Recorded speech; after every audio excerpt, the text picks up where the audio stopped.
I think our team's coming off a strong weekend. I think 2 ranked wins against ULL. I liked our team's performance in both of them. So I think we're in a good spot moving forward into a big weekend as we open SEC play. And, other than opening SEC play, which is going to be awesome and a lot of fun for our team, we have a big weekend planned. We celebrate 50 years and opportunity for women, and we also have over 50 alumni coming back to Tiger Park this weekend, kind of a who's who list of former LSU softball players. We have somebody represented from every single team. Every year we've had a team. So I think it'll be a really exciting weekend to have all these awesome women who are now doctors and lawyers and teachers and moms and so many successful things outside of the softball world. And we have some really successful coaches too. They won't be here this weekend, but I know they'll be with us in spirit. When I think about this 50 years, I think about all the people that just laid the groundwork for us. I think about Yvette Gerard, who truly is softball in the state of Louisiana, and her mom sewing the uniforms back at USL and just creating what we have here today and the opportunities we have for our awesome student athletes. And Dee Dee Bro sleeping in a tent trying to get season ticket holders and people to come to her events. I think about so many awesome women that paved the way for where we are today. And now our women play every game on TV. I think last year there was 1 game not televised, just a huge platform for them, creating so many opportunities. So it's going to be a fun weekend, a fun event. We'll host a really talented Alabama team. There's, really no way around it. You look at everything about them. I mean, they're 20-0, so, obviously they're talented. We'll have all week without a midweek to get prepared for them, and so, we'll plan to have a great crowd and give them everything we got this weekend at Tiger Park. When's the last time you played a team that was 20-0? And also, obviously, their pitching is carrying like third nation ERA. When's the last time you played? I mean, even right off the bat in SEC play, somebody like this. I think it was the 2015 season. I don't know if that's the last time, but I think the 2015 season, both us and Florida were undefeated at the time. I think we were 25-0 at the time when we went there. They were a similar record where both teams were undefeated. It was an awesome series that we won, but I don't know another time. I think a lot of it depends on who they have played in this early part of the season, and they've played some people, but I think you get a lot of different types of schedules, and it's not always the coach's fault. Some things just happen year to year, but you get a lot of different types of schedules. So I think the true test will be as we get to a more level playing field in SEC play. Last year, Clay Bama was technically a non-conference game, so can you speak to the importance of having them back on the SEC slate in conference? Yeah, I mean, I'm glad we have them here at home at Tiger Park this weekend. I think, they have a tough place to play, but so do we. So I think the big thing is that we have them here this year. So I know our Tiger fans will help lift us to that. We did see them last year. We had some success against Montana Fouts, who's their pitcher. They have 2 really good arms, but we did have some success against her while we were there last year. So I think our team, is in a good spot mentally with what, they'll be able to do with her this weekend. When I talked to Shelby last week, she talked about being able to kind of shelf the idea of what the team thought they should be and the pressures that came along with that. Are you seeing that as maybe the reason for the, really kind of consistent positive play that you've had? I think we are making strides in that direction for sure. I think we have talked so much at length about, just trying to play the game of softball, not making it life or death. I think we have spent a lot of time on this concept, and I think we're getting good leadership from some of our veteran players like Shelby Sinceri, like Georgia Clark, that are really trying hard to do this. I think Sierra Briggs is really pushing us in the right direction, not just with her, awesome offense and batting average, but with just how she's handling this team. So I do think we're moving in the right direction. Yeah, Coach, have you seen y'all recent games against Alabama as a situation of they're just that much better than we are, or we're just not playing our best softball that weekend? I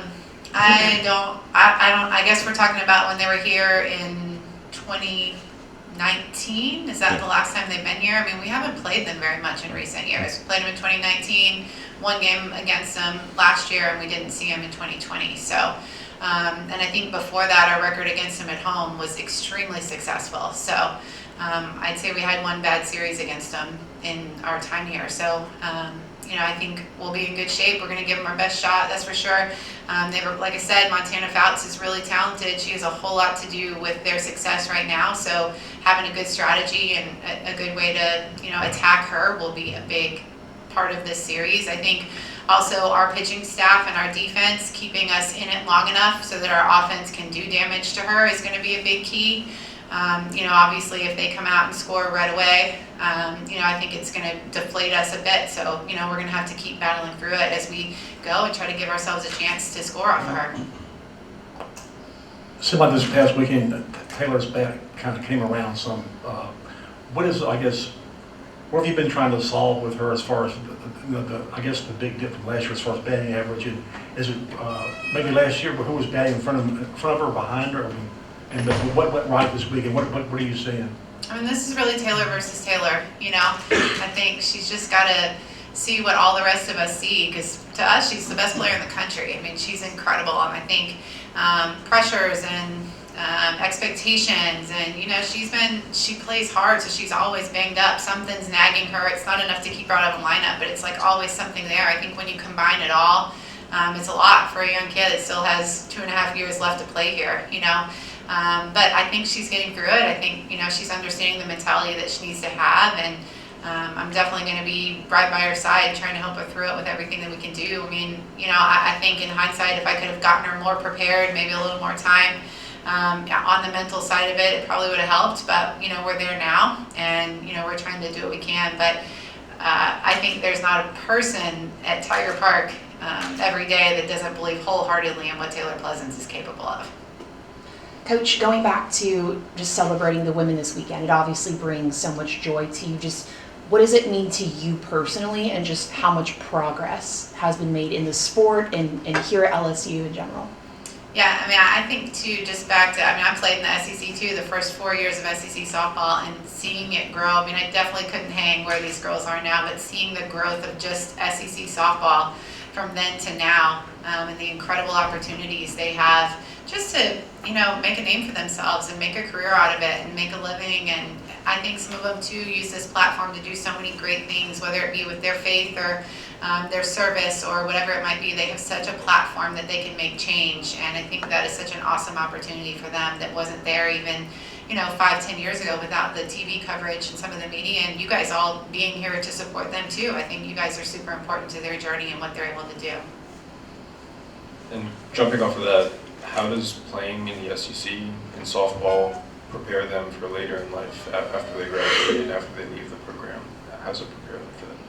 Well, we're going to have these 50 plus women at the field today, and I'm going to guess that, on Saturday, I'm going to guess that none of the stories they're telling are probably about actual in-game things. It's going to be more about how they felt, how they were treated, silly stories that happened. The in-game things might be like when I tripped and fell out of the dugout, not when I had the game-winning hit. That's not going to be discussed. So I think it is the lessons that they've learned, the relationships they've built. I think those are the things that they carry with them in their lives. And why it's so fun to come back, too, is to come back and just have, rekindle some of those relationships and get to see the people that were in it with them. So I think it prepares them for everything they're trying to do, and they're out doing so many things that we're proud of. We have some recent doctors and dentists and moms and you name it, and they're out there, LSU softball alum, doing huge things, and we're really proud of them.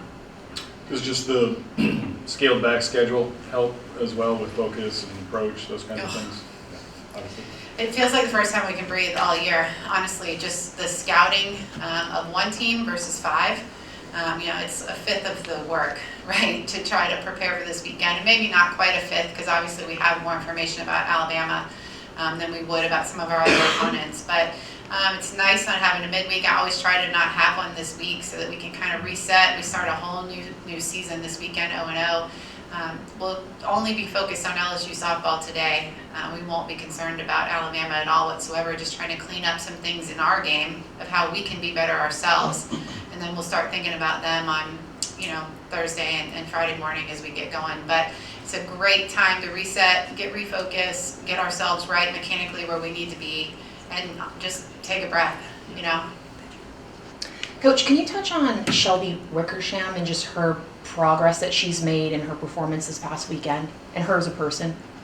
Yeah, Shelby Wickersham is fun to coach. She keeps it light in the bullpen. She's always telling stories. I was commenting this weekend on the pitchers' warm-ups, and when Kilponen's warming up, it's like intense, locked in, like no one can talk. Shelby's chatting with people in the stands. She's waving to everybody. She's telling stories about her internship. It's just her personality keeps it light and keeps it fun. It's good for all of us.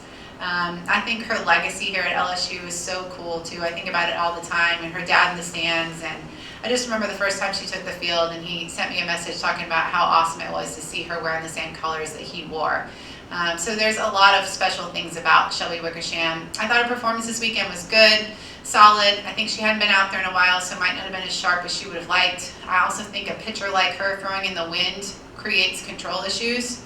When you spin the ball like she does, sometimes it moves a lot more than you're expecting it to in the wind. So I think, combine all of that, and she still gave us a really solid performance, and I'm confident in her moving forward. She does something completely different than the rest of our staff, and I know she'll be a big part of whatever we do moving forward. We got time for a few more questions. As far as the fielding and position players, are you comfortable? Is it tightening up any? I know you're still moving some people around. Yeah, I think, we're still able to match up at a couple positions. I think, second base, right field, catcher, I think we're still able to match up with the type of pitching we're going to see. We have a lot of data, tons of data in our sport. We know, who's better against right-handers and left-handers, and who hits, elevated better than down on our team. We know our numbers, their numbers, and we're able to kind of match up at some of those positions. So I think we have players playing well, multiple people playing well at some of those spots. So that allows us to do that matchup. If one person had just run away with it and didn't have any competition, it'd be different. But we're so deep. I told him after the game on Sunday, that's what I think our greatest strength is. We have someone for everything. I mean, if you need somebody to match up against slowing down, like we've got a person for that, or harden up, like we've got you. You need to be fast, we've got that too. So I think we've got somebody for everything. We've just got to use them correctly.